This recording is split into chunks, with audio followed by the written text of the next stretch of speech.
Below the roaring 40s and the tumbling seascape of the great Southern Ocean, the Cray fishermen of Tasmania ply their trade. To the west, the 20-foot surge rolling in from South America wastes itself against miles of empty beach and rocky cliff.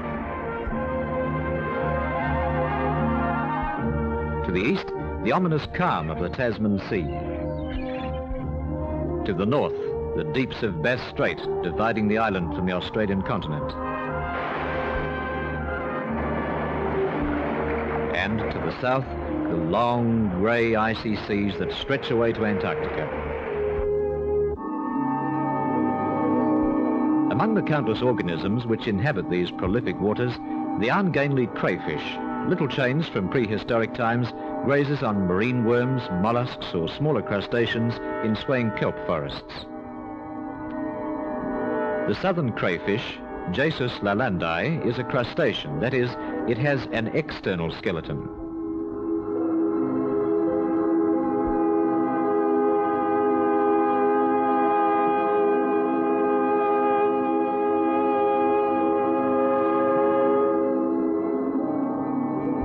The two principal parts of the crayfish are the cephalothorax, or head and chest, and the tail. The cephalothorax has 2 pairs of feelers in front and 5 pairs of long, jointed legs on the underside. The tail is divided into ring-like segments with 4 pairs of swimmerettes. At the end is a flexible fan, or telson, which consists of a middle piece with 2 flaps on either side. Shortly after mating, bright orange eggs, about 1/32 of an inch in diameter, flow from the base of the female's 3rd pair of legs and attach themselves to the swimmerettes.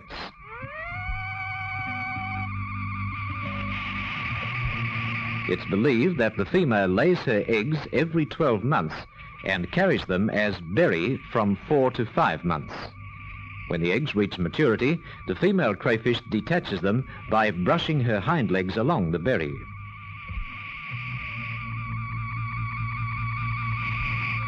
A female 12 inches long may average 100,000 eggs, but such is the mortality rate in the young that only 5 may reach maturity. During the last weeks, the black eyes are the most prominent part, and the larvae can be seen moving within the egg case.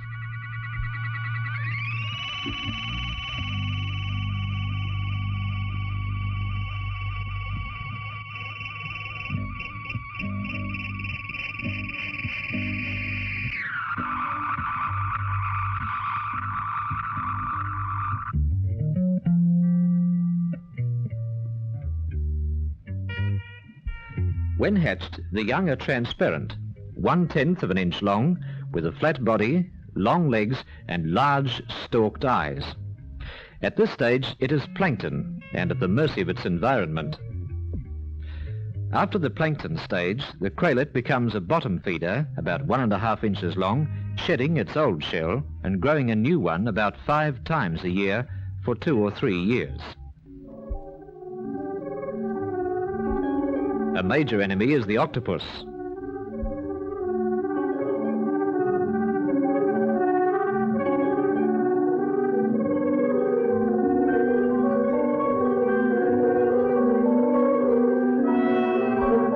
When it pinions its prey, its suckers grip everywhere, holding the entire carapace in a complete stranglehold.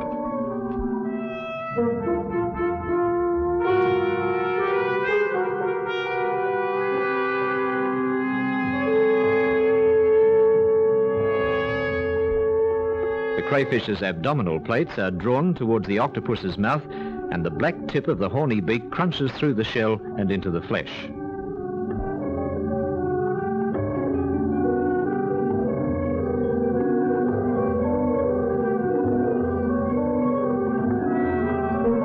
But the fisherman remains the greatest predator of inshore adult crayfish. At the start of the cray season, the pots are loaded aboard.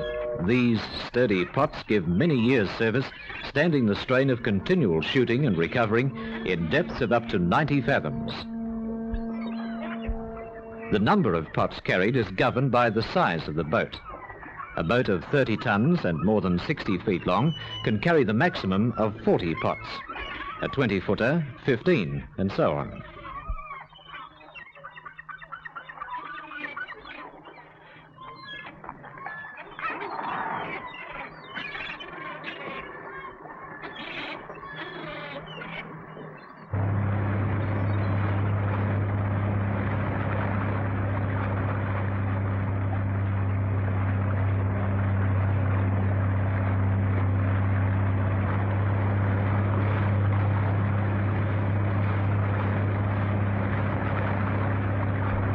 In Tasmania, any scale fish caught by line, grab all or fish trap can be used for bait.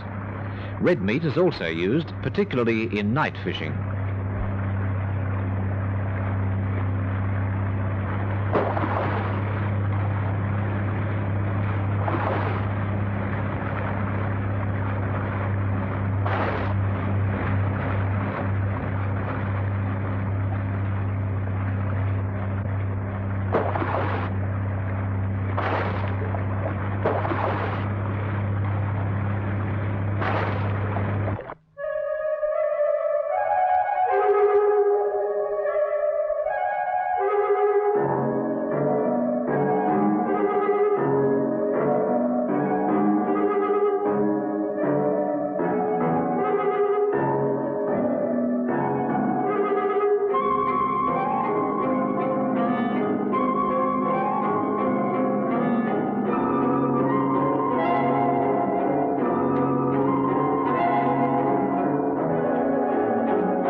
In some pots, an escape hatch is made to allow undersized crayfish to get away before the pot is hauled aboard.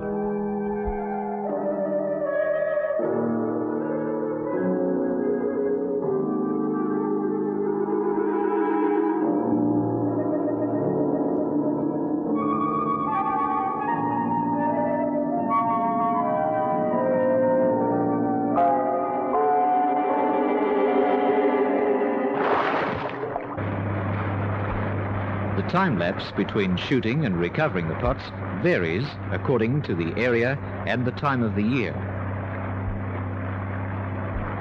To control crayfishing in the vast seas surrounding the island and to guard against a very profitable industry being fished out, penalties are severe for taking undersized crayfish or females out of season. A measuring gauge checks the length, a minimum of 4 1/4 inches from rostrum to the posterior edge of the carapace in males and 4 inches in females.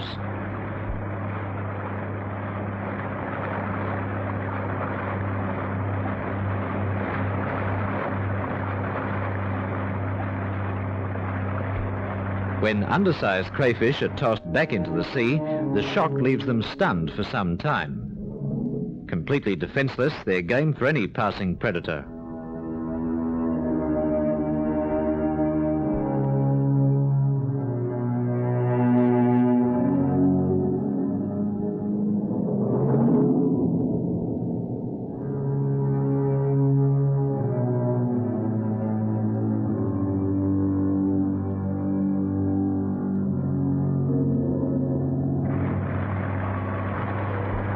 The Fisheries Division of the Tasmanian Department of Agriculture relies on high-speed launches for patrol work and frequently samples catches on the high seas.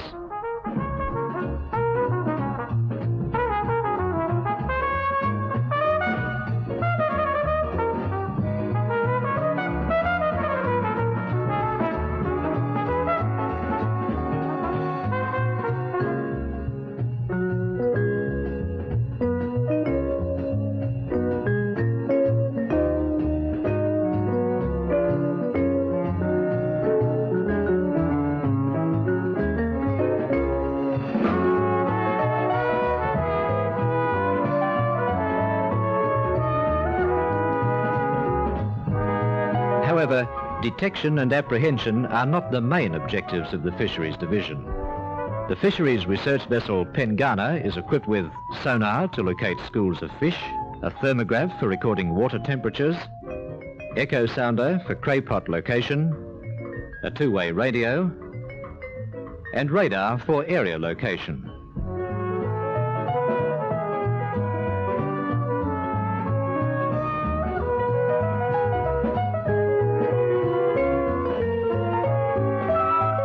Diving is essential to the division's research work.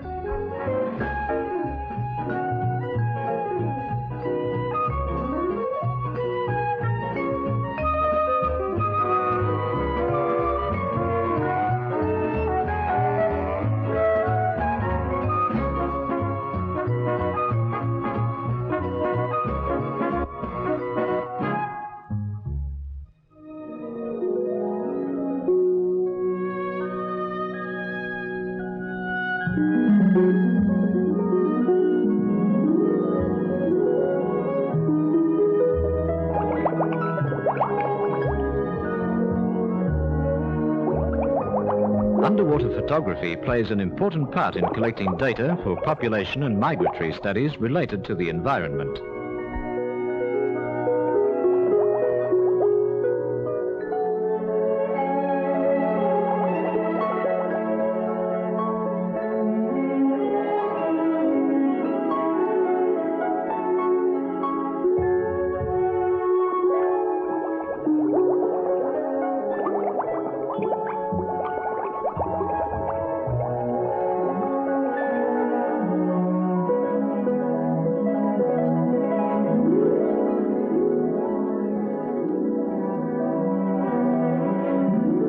Field research round Tasmania's coast will show any changes in the numbers and growth rate of the crayfish.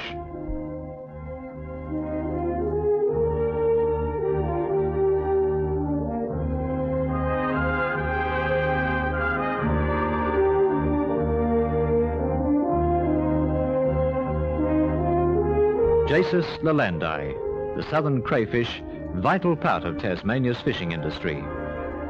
His future depends on research, common sense and practical fishing methods for his continued survival.